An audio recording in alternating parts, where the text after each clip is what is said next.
You're watching Business Zone on TVC News. I am Ugochi Oluigbo. The Transform Africa 2017 summit ended on Friday in Kigali and has seen a sealing of several deals in the technology sector. Rwanda says the investments being made in the country will result in improved livelihood for Rwandans. We have details in this report. The Transform Africa Summit 2017 closed today in Kigali, sealing off several deals in the technology sector. The summit convened about 4,000 delegates from 80 countries, over 200 mayors, 8 heads of state and government, and investment commitments of about $50 million. Some of the key outcomes of this summit, I would like all of us to take with us. The Smart City Blueprint was unveiled during this summit. The Rwanda Smart City Master Plan, the Mayor's Declaration, Africa Smart Women and Girls Initiative, Africa Smart Women and Girls Declaration that we had this morning, very successful. African Regulators Council was created. We have awarded Miss Geek Africa. More than $40,000 were invested in 5 startups. Over $55 million contracts were signed among partners. In fact, one of the things that happened last night is very amazing. Last night, just 24 hours after the unveiling of the Smart Rwanda Smart City Master Plan, there is a $50 million contract that has been signed to start implementing it. The 3-day forum saw the membership of Smart Africa Alliance grow by 2, following the addition of South Africa and Cameroon to bring the total to 20 countries. Dr. Amani Abu Zaid, the African Union Commissioner for Infrastructure and Energy, expressed the Union's commitment to support the work of the Alliance in integrating the continent. Our agenda at the African Union that we call Agenda 2063, which is the Agenda for Development for Africa, is a shared strategic framework for inclusive growth and sustainable development to ultimately achieve a united, integrated, and prosperous Africa. There can be no sustainable development without sustainable urban development. Smart infrastructures are expected to play a role in this new sustainable development agenda. Rwandan journalist Maggie Mutesi, who covered this conference, now joins us via Skype to talk more on this. Maggie, thanks for joining us. Now, so far, the conference ended on Friday. Are there any announcements or any details of the outcome of deals so far? Thank you so much. Yes, we have seen a deal signed between different governments, the government of Niger and the government of Rwanda. They signed a partnership on how to develop smart cities in both countries. But we've also seen companies in Dubai coming out to say that we want to be part of this initiative. We want to invest this money, But as for now, it's all something that was done closed doors. We haven't really had anything concrete apart from the announcements that were made. So it's been a bit slow since Friday. Nothing more we've had from that, apart from the conversations around that are so putting, that are to do with Africa having to take its own decisions and, of course, involving its neighbors and people. But there is nothing concrete so far, apart from the announcements that were made. So different announcements were made and different countries made partnerships. This conference just ended with the call for more use of ICT and infrastructure and technology. And just last week, we had the massive cyber attacks all over the world. How do you think this might impact on the deals? In fact, that's one thing the Russian Minister of Communications touched on when he was down here in Rwanda. He said Africa needs to own it, to control its internet.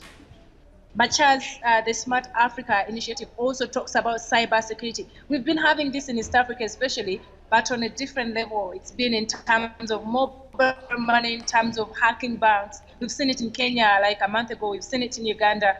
But he says as much as we want to put ICT at the forefront of the socio-economic development of the continent, we need to be able to own, to control the African, rather our internet. Because if we lose control of that, then we might see the same problems happening all over the world of the cyber attacks, happening to us. And it's something that we can never be sure of. So we just need to be sure of what to do, find ways of how to control the internet. And this is the point he was emphasizing a lot last week. He was saying that things we really talk about as the African continent, but before we talk about transforming and having ICT at the forefront of everything, are we really able to control the internet?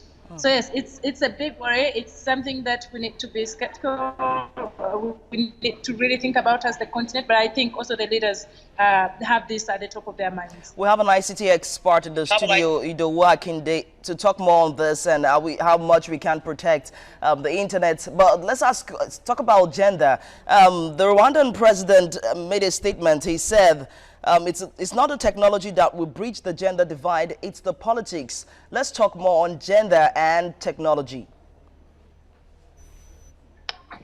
For Rwanda, for a long time, of course, women have been put at the forefront of everything because we cannot develop any nation or develop any sector leaving them behind. So Rwanda puts it as the first priority to uplift women in everything that the country does. It doesn't matter if it's politics, if it's ICT, if it's anything. The gender gap in Rwanda has been breached, if I may say. We probably have 65% representation of women in parliament as of 2014, but I'm sure the numbers have increased. So yes, he says we cannot leave women behind. If we're going forward, then we have to put them at the forefront. Reason that's why we have things like Miss Gig, won by the Kenyan lady just last week. So the women on the African agenda, where this is also the African Union puts at the forefront. The president says in everything that we do, not just ICT, not just finance, not just politics, they have to be at the forefront of every socio-economic development. Now, so far, what's the assessment of the reception of the young people in Rwanda after this conference ended? What I think about the whole conference, there have been conversations, of course, around many. Like the conversations we've had around have to do with that. Before we had these conferences being held in London, being held in New York and Beijing, where African leaders were invited to really talk about Africa's problems. But we have conferences held in the African continent, in our countries, where African leaders are invited in neighboring countries to talk about the African problems. So this is an example. And I think on the right track as Africa, because I don't know why we have to fly all the way to New York to really discuss our problems. Yet back home, we've left many young people outside, many people not involved in the conversations and discussions that are happening. The conference that just ended had probably 70% young people from across the continent to come be part of the discussions, be part of the panels, but also exhibit. This is not something that you see usually, especially when leaders travel all the way to those countries. So the conversations have really been amazing. Like, people are so excited, so happy, and so looking forward to more conferences or more discussions held in different countries. And I think that is the same thing the minister from Nigeria said as well. They are trying to do something in their own country, but let's try to do something as Africans in Africa where we involve everyone, the young, the old, but everyone should be included. Maggie Mutesi there, Rwandan journalist, thank you so much for your time on the program. You're watching Business Zone on TVC News. We're going to break and be back with more, especially discussions around the cyber attacks that happened around the world. We'll be right back.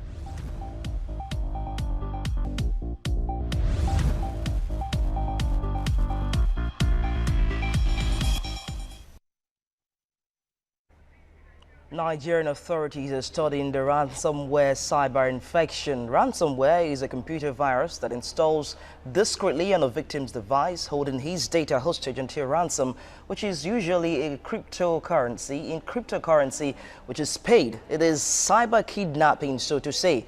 On Saturday, a source in the government told the Cable that the situation was being studied. Nigeria is vulnerable to cyber attacks. The Minister of Communication, Adebayo Shitu, disclosed that the country lost over $450 million to cyber attacks in 2015. He said Nigeria witnessed 3,500 of such attacks in that year alone.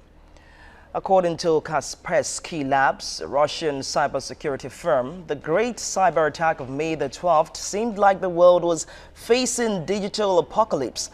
In Britain, doctors could neither access their patients' files nor make appointments to see those patients.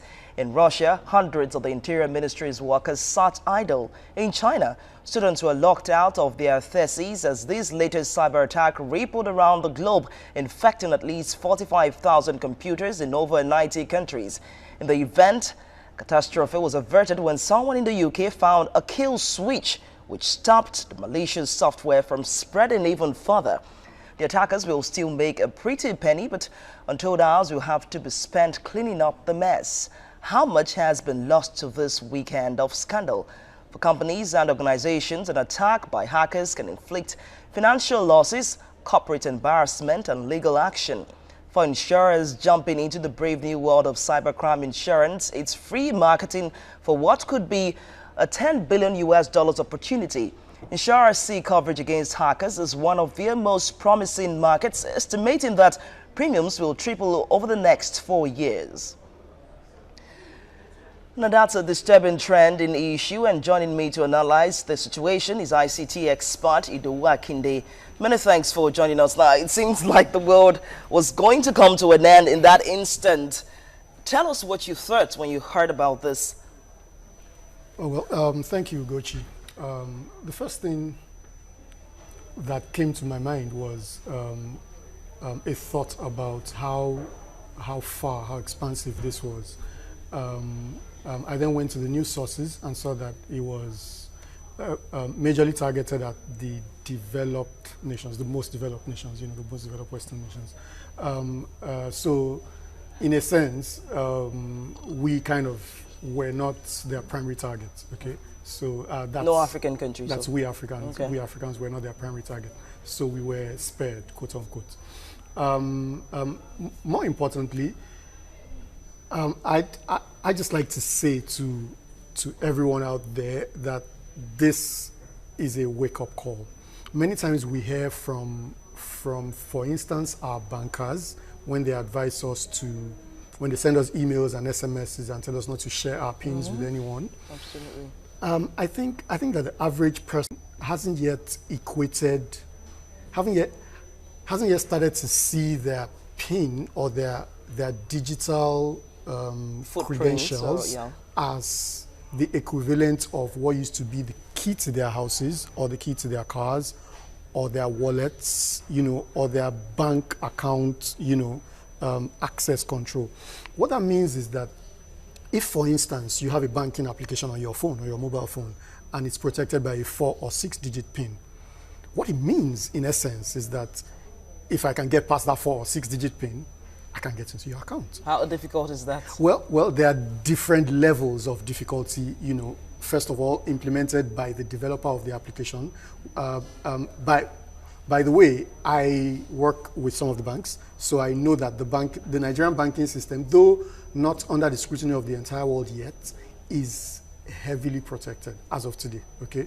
Because I work for a company that deploys enterprise security for many of these banks, so... and isn't that surprising? Well, the truth is they kind of have been waiting for something like this, so they've been protecting themselves. So back to that point, it's important for people to take their digital security seriously. I have a lot of friends and family members who give their debit cards, their ATM cards to friends and tell them the pins. It's not entirely harmful because maybe the social network, the trust network is small, but it goes against the direct rule. The direct rule is do not share it with anyone. It may not be that person's fault to be careless with it for 5 minutes and someone else who has malicious intent sees it and is able to gain access. So for specific events that can be categorized under ransomware, the ways to protect yourself are: 1, do not accept requests from unknown sources, whether those requests come from emails, from SMS, from Facebook, and so on and so forth. Many times you see a request from an unknown person on Facebook or LinkedIn or Twitter, and you add that person. What it does is that person is building a profile on you. That person knows your name, your hometown, sees your family's picture, your children, your wife's, and your husband's picture. That person is building a profile on you.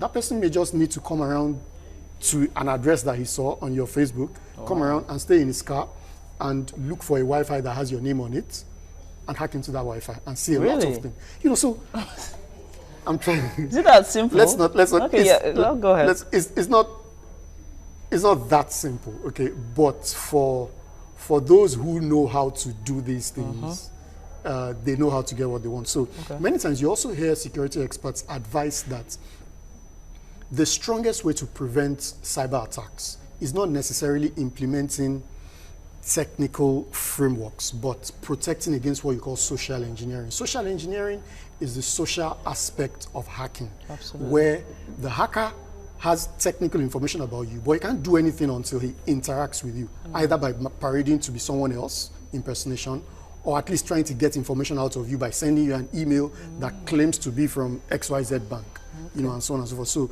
those are different areas of social engineering. So the key thing is for people to be able to identify those impostors or those attempts by impostors to gain their trust. So someone sends you, someone that you don't even know sends you an email and you're not expecting an email from that person. The safest thing to do, and it's better to err on the side of safety. So it doesn't even mean that you need to open, what's it called, an attachment. Just opening the email, is that harmful? Sometimes opening an email is harmful. Sometimes there's something in an email, an image in the background that tells the sender of that email has been opened. So it tells that person that for the email to be opened, that is a valid email address. So if the person sent out, for instance, 50,000 blanket emails, not knowing which of them is valid, those that come back with a read receipt, you know that, okay, let me filter out these and focus on the next 5. So the next wave of attack will not be that kind of blanket thing. It may be a more insidious. Okay, let's look at this particular attack. Cyber kidnappers are asking for ransom in Bitcoin or cryptocurrency. Will this affect the popularity that this form of currency is gaining already around the world? Well,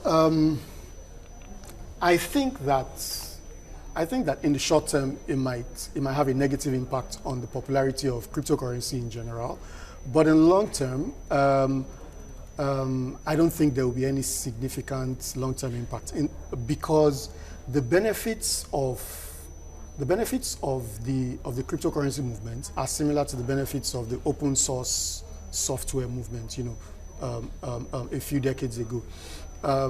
Over time, human society has shown itself to favor open, transparent information exchange systems.